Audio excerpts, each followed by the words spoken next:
Good day to everyone watching my video and welcome back again to my YouTube channel. आज का हमारा video is for BCom first year students of the topic business economics और आज का हमारा title है general and partial equilibrium. Equilibrium क्या होता है, इससे पहले वाले वीडियो में हमने डिस्कस किया था संतुलन की स्थिति, उसका कॉन्सेप्ट, उसके प्रकार। और आज हम उसकी बहुत ही दो इम्पॉर्टेंट कैटेगरीज को स्टडी करेंगे। So let's start with the video now. सबसे पहले हम बात करते हैं पार्शियल इक्विलिब्रियम की, या जिसे हम लोग हिंदी में कहते हैं आंशिक संतुलन। So what is partial equilibrium? Economics में पार्शियल इक्विलिब्रियम, या जिसका दूसरा नाम हम कहते हैं मार्शेलियन पार्शियल इक्विलिब्रियम। इसे मार्शेलियन क्यों कहा जाता है? क्योंकि पार्शियल इक्विलिब्रियम को क्रिएट अप, या उसका हम कह सकते हैं कि उसको एक लेवल तक आइडेंटिफाई मार्शल ने किया था। और ये कंडीशन क्या है? ये एक ऐसी इकोनॉमिक कंसिडरेशन है जहाँ पे पार्शियल वर्ड कनेक्ट हो रहा है, क्योंकि हम खाली एक पार्ट, मार्केट के एक पार्ट का इक्विलिब्रियम पढ़ रहे हैं, स्टडी कर रहे हैं, और ये मान के चल रहे हैं कि बाकी सारे पार्ट्स क्या हैं, कांस्टेंट है, उनमें कोई चेंज नहीं आ रहा। हिंदी में हम इसी चीज़ को क्या कहेंगे? आंशिक संतुलन, जिसे हम मार्शल आंशिक संतुलन भी कहते हैं। ये वह शर्त है जहाँ पे संतुलन प्राप्त करने के लिए बाजार में खाली एक हिस्से को हम अध्ययन करते हैं और ये मानते हैं कि शेष सभी हिस्से बाजार के क्या हैं, स्थिर है। अब वो वन पार्ट क्या हो सकता है? वो वन पार्ट हो सकता है कोई भी इकोनॉमिक एजेंट। जैसे कि आप पढ़ रहे इक्विलिब्रियम किसी एक फर्म का, इक्विलिब्रियम एक कंज्यूमर का, एक इंडस्ट्री का। कहने का अर्थ है इंडिविजुअल लेवल पे, जिसे हम कहते हैं माइक्रो लेवल। तो अगर आप एक सेगमेंट को स्टडी करते हैं, एक सेगमेंट का इक्विलिब्रियम स्टडी करते हैं, उसे कहा जाता है पार्शियल या आंशिक संतुलन। इसे पढ़ते हुए सबसे इंपॉर्टेंट अजम्पशन क्या है, जो आपको स्क्रीन पे दिख रहा है? While studying, we assume that all other markets in the economy are in equilibrium condition. जैसे अगर मैंने एक पेन की मार्केट स्टडी की, तो मैं ये मान के चलूँगी कि बाकी सारे पेन, फिर पेन से रिलेटेड जैसे पेंसिल, इंक, ये सारी जो भी इनके आसपास के घूमते हुए प्रोडक्ट्स हैं, ये सारे क्या हैं, ये ऑलरेडी इक्विलिब्रियम कंडीशन में हैं और ये मेरी कंसर्न मार्केट पे कोई इफेक्ट नहीं डालेंगे, जिसे हम लोग प्रॉपर कहते हैं सेट्रिस पेरेबिस। मार्शल ने पार्शियल इक्विलिब्रियम को अपनी बुक प्रिंसिपल ऑफ इकोनॉमिक्स में भी टच किया है और उसका अध्ययन उसके अंदर कराया है। अब पार्शियल इक्विलिब्रियम के कुछ अजम्पशंस हैं। इन अजम्पशंस को अगर आप गौर से देखेंगे तो कहीं ना कहीं ये डिमांड टॉपिक के अजम्पशंस आपको लगेंगे।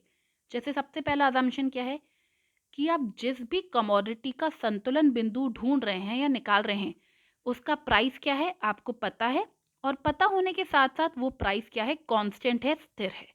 दूसरी चीज़, डिमांड चैप्टर याद करिए, अपने आप याद आएगा कि कंज्यूमर की टेस्ट, प्रेफरेंस, उसकी हैबिट्स, आदतें, उसकी इनकम, ये सब क्या है, कांस्टेंट है। क्योंकि हमने मांग चैप्टर या डिमांड टॉपिक जब भी आप लोगों ने पढ़ा है, उसमें आपने पढ़ा है कि इनकम भी डिमांड पे असर डालती है, तो हैबिट्स ऑफ कंज्यूमर भी डिमांड पे असर डालती हैं। तो हम उस वक्त क्या मान के चलते थे कि प्राइस ही डिमांड पे इम्पैक्ट करती है, क्योंकि बाकी सारी चीज़ों को हम मानते थे स्थिर।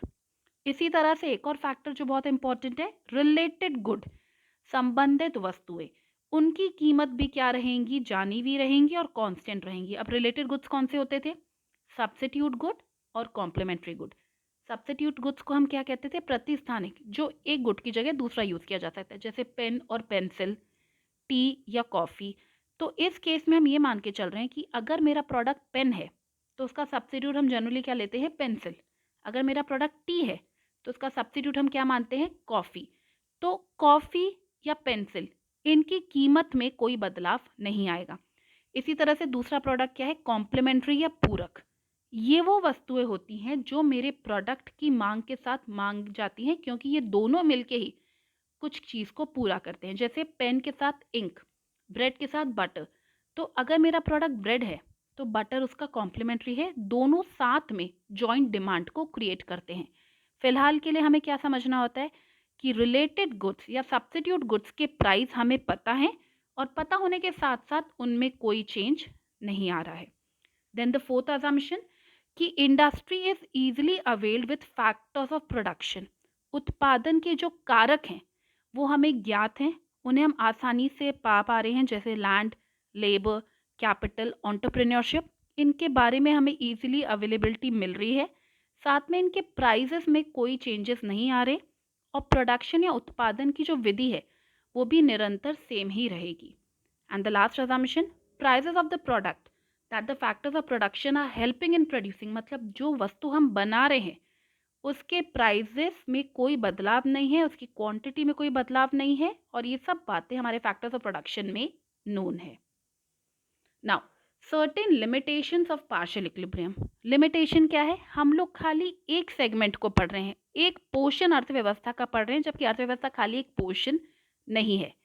हम यहाँ पे इस चीज़ का अध्ययन नहीं करते कि कैसे अर्थव्यवस्था में सारी वस्तुएं, सारे क्षेत्र, सारे एजेंट्स एक दूसरे पे निरंतर डिपेंडेंट दिखते हैं, उनमें इंटर रिलेशन होता है। लास्टली यहाँ पे हम अनसक्सेसफुल रहे हैं उन इकोनॉमिक डिस्टर्बेंस, जिन्हें हम आर्थिक गड़बड़ कहते हैं, कि क्या डिमांड और सप्लाई मार्केट में बूम, डिप्रेशन, मंदी का दौर, तेजी का दौर, इनके कारण जब इम्पैक्ट होते हैं तो एक मार्केट से दूसरी मार्केट में जो शिफ्ट होता है, उन चीज़ों को हम पार्शियल इक्विलिब्रियम के अंदर अध्ययन नहीं करते हैं। और एंड में अगर मैं चाहूँ तो पार्शियल इक्विलिब्रियम में अगर आप ग्राफ की बात करो तो आप कौन सा ग्राफ बना सकते हो जो आपने बहुत बार पहले बना रखा है? किसी एक प्रोडक्ट का ये डिमांड कर्व, किसी उसी प्रोडक्ट का सप्लाई कर्व, ये आपका इक्विलिब्रियम पॉइंट, ये आपकी इक्विलिब्रियम क्वांटिटी, और ये आपका इक्विलिब्रियम प्राइस। तो यहाँ पे हमारा अध्ययन किस चीज़ का खत्म होता है? We are stopping the study of partial equilibrium. Now let's start with general equilibrium. Partial तो वही है जो आप लोग माइक्रो लेवल पे पढ़ते आए हैं, द ग्राफ हमने जो स्टडी किया। अब जनरल क्या है? पार्शियल का अपोजिट।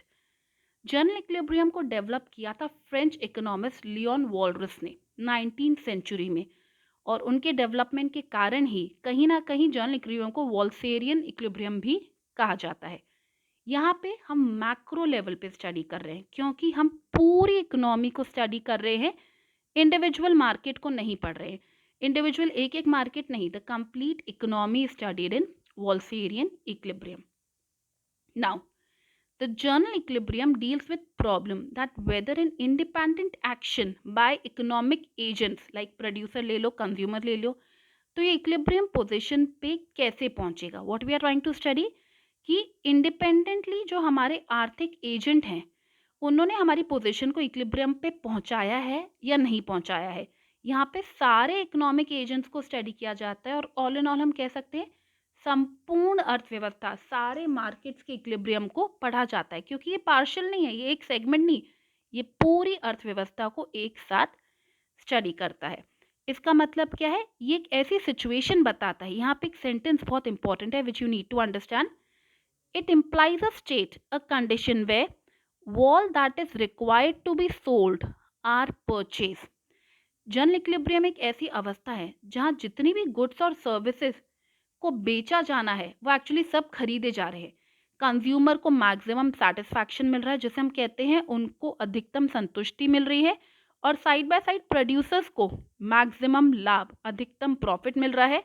और इसी के कारण जब सब कुछ बिक रहा है, जो बन रहा है वो सब बिक रहा है, तो ना एक्सेस डिमांड है ना एक्सेस सप्लाई है। दैट मीन्स जितनी भी प्रोड्यूसर्स ने सप्लाई करी, टोटल सप्लाई वो पूरी की पूरी डिमांड के साथ मीट आउट हो गई एग्रीगेट लेवल पे। तो ना एक्सेस सप्लाई दिख रही है ना एक्सेस डिमांड दिख रही है एग्रीगेट लेवल पे, मतलब आप मैक्रो लेवल पे सारे गुड्स और सर्विसेज की बात कर रहे हैं।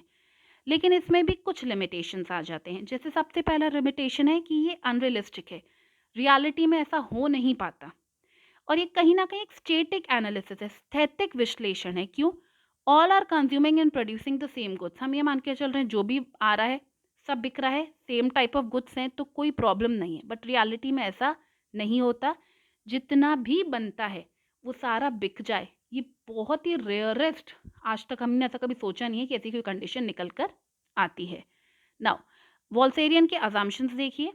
All firms have identical cost function. हम क्या कहना चाह रहे हैं? जर्नल इक्विलिब्रियम में हमने ये बोला है कि सारी फर्म्स की कॉस्टिंग बराबर है, मतलब वो जो लेबर को पे कर रहे हैं, जितने का रॉ मटेरियल है, तो सबकी कॉस्टिंग कैलकुलेशन क्या है? सेम है। तो कहीं ना कहीं ये अजम्पशन अनरियलिस्टिक है। हमने लिमिटेशन पहले ले ली, बट पहले हमें अजम्पशंस लेने चाहिए थे। सेकेंडली, लेबर और अदर फैक्टर्स को फुली एम्प्लॉय किया है। अब फुल एम्प्लॉयमेंट इकोनॉमिक्स के स्टूडेंट्स जानते हैं, full employment is a situation जो हर इकोनॉमी चाहती है बट रियलिटी में पॉसिबल नहीं होती। फुल एम्प्लॉयमेंट या पूर्ण रोजगार योजना या पूर्ण रोजगार कॉन्सेप्ट क्या है? वे all the people who are willing to work at the existing wage rate are getting work. मतलब सारे लोग जो आज के करंट वेज रेट में काम करना चाह रहे हैं उन्हें काम मिल रहा है, उस सिचुएशन को हम फुल एम्प्लॉयमेंट कहते हैं, लेकिन इंडिया में ये नहीं देखी जाती। थर्डली, प्रोडक्शन टेक्निक में कोई बदलाव नहीं है। उत्पादन की जो तकनीक है वो निरंतर स्थिर ही है। यही तो अजम्पशन अनरियलिस्टिक वापस हो गया, क्योंकि ऐसा होता नहीं है। Next, perfect mobility of factors. जो आपके कारक है वो सही गतिशीलता में है। मोबिलिटी क्या है कि वो एक मार्केट से दूसरे मार्केट में इजीली जंप कर सकते हैं, क्योंकि उनकी जो स्किल्स है, वो एबिलिटी है, वो क्या है, एक जैसी है। बट रियलिटी में ये भी संभव नहीं होता। नेक्स्ट को फिर भी आप कुछ हद तक ओके कह सकते हैं कि टेस्ट, प्रेफरेंस ऑफ हैबिट्स, ये कंज्यूमर की क्या रहती हैं, कांस्टेंट। ये कुछ टाइम पीरियड में बदलती हैं। सो ऑल इन ऑल इसमें से आप फर्स्ट, सेकंड, थर्ड और फोर्थ अजम्पशन पे अगर आप फोकस करें तो ये रियलिस्टिक नहीं दिखते। इसीलिए हम लिमिटेशन में कह रहे हैं कि जो अजम्पशंस है वो बहुत ही अनरियलिस्टिक हैं, रियलिटी में ये पॉसिबल नहीं होता। Now what are the criticism. अब इस इक्विलिब्रियम के क्रिटिसिज्म क्या है। ये इक्विलिब्रियम ये बताता है कि इक्विलिब्रियम पे हो, लेकिन उस इक्विलिब्रियम को अचीव कैसे करना है उसके बारे में डिस्कस नहीं करता, और इसीलिए कहते हैं ये प्रैक्टिकल अप्रोच नहीं है, बहुत ही अनरियलिस्टिक अजम्पशन है जिनका वास्तविक के साथ कोई कनेक्शन नहीं है। Now let's come to the last part of the PPT, that is कि पार्शियल और जनरल मतलब आंशिक और पूर्ण संतुलन में क्या डिफरेंसेस हैं।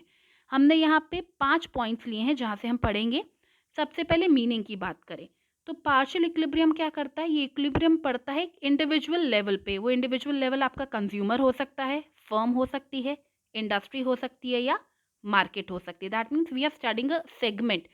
आंशिक संतुलन में हम खाली एक एंगल को समझ रहे हैं, लेकिन जनरल समग्र रूप से अगर हम अर्थव्यवस्था की बात करें तो हम पूरी इकोनॉमी एज अ होल किसके अंदर पढ़ते हैं, जनरल इक्विलिब्रियम के अंदर।